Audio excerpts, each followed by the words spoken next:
रत्तम्मा नारियल की बंडी धकेलते हुए सारा गांव घूमती है। कोई भी उसके पास नारियल नहीं खरीद रहा। उस गांव के सारी गलियां ऐसे घूमती हैं कि उसके पैर भी थक गए। का बेटा, माँ भूख लग रहा है माँ, ऐसे पूछने पर उसे रोना आ जाता है और रत्तम्मा को पता नहीं चलता कि वो क्या करे।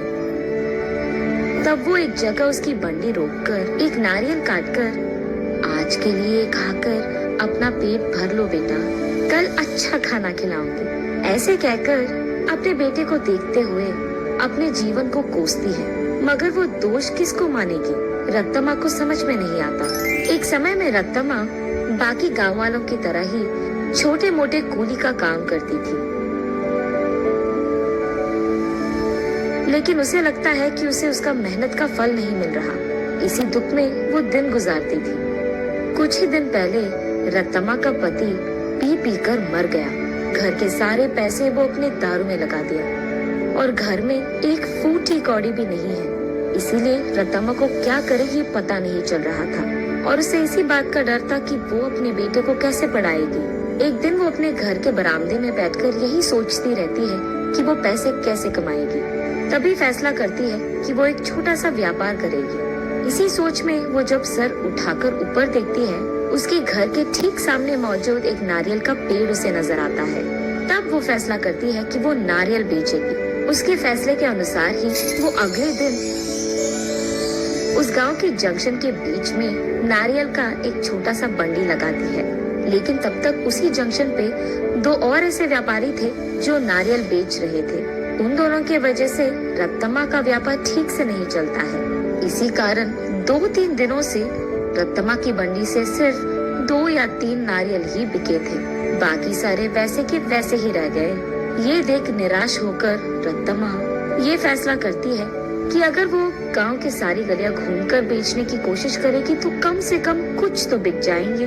तब जाकर वो ऐसे गलियों में घूमती रही। आंखों में से निकल रहे आंसू को पोंछकर वो बस अपनी किस्मत को कोसकर घर जाने ही लगती है कि बीच रास्ते में उसे एक पाठशाला नजर आती है। उस पाठशाला के बच्चे वहाँ बेच रहे स्नैक्स को देख उस दुकान के चारों ओर घेर कर उनको खरीदने लगते हैं। ये देख रत्तम्मा का बेटा, माँ मुझे भी वो खाना है माँ, ऐसे वो भोला बच्चा पूछता है। ठीक तभी अचानक रत्तम्मा को एक अच्छी योजना सूझती है। तब वो उसके बेटे से ऐसे कहती है, हमारे पास उसको खरीदने के पैसे नहीं है बेटा, लेकिन घर जाते ही मैं तुम्हारे लिए एक बहुत अच्छी मिठाई बनाऊंगी, ठीक है? चलो हम अभी घर चले जाएंगे। घर आते ही बचे नारियल में से कुछ ही को काटकर उनसे कुछ मिठाइयाँ बनाती है और उन मिठाइयों को अगले ही दिन उस पाठशाला के पास बेचने लगती है। उस दिन तक किसी ने भी नारियल से बनाए हुए मिठाई को वहाँ पे नहीं बेचा था, इसीलिए पाठशाला में मौजूद सारे बच्चे एक ही बार में वहाँ आकर सारी मिठाइयाँ खरीद लेते हैं। बस रत्तम्मा की खुशी का कोई सीमा नहीं। घर जाते ही वो नारियलों से दूसरी तरह की मिठाई बनकर अगले ही दिन वहाँ आकर उसे बेचती है। पिछले दिन की तरह ही बच्चे वहाँ आकर सारी मिठाइयों को खरीद लेते हैं। लेकिन कुछ बच्चे ऐसे पूछते हैं, आंटी कल जैसे मिठाई नहीं है क्या? कल लेके आऊंगा बेटा। ये कहकर घर पहुंचते ही अगले दिन के लिए नारियल से ही 2-3 प्रकार की मिठाइयाँ बनाती है। तीसरे दिन भी सारी मिठाइयाँ बिक जाती है।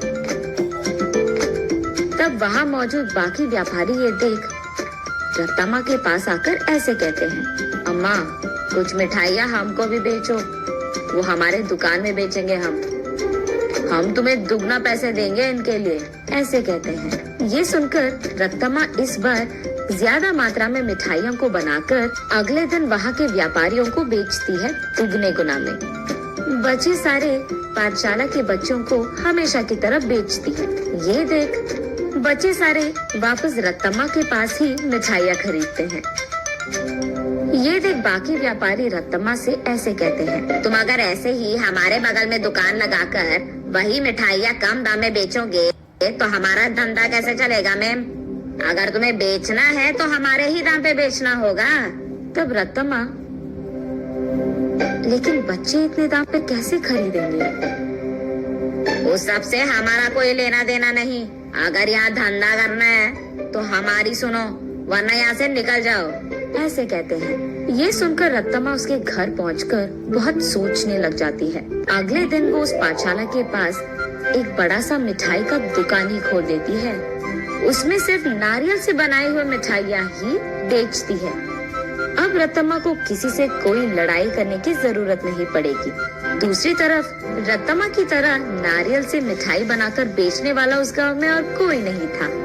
अब इस कारण रत्तम्मा के मिठाई का दुकान सिर्फ बच्चे ही नहीं बल्कि सारा गांव जाता था। कुछ ही दिनों में रत्तम्मा अमीर बन जाती है और उसी पाठशाला में वो अपने बेटे को पढ़ाती भी है। ऐसे प्यार से वो उस नारियल के पेड़ को हर रोज पूछकर पानी डालती थी।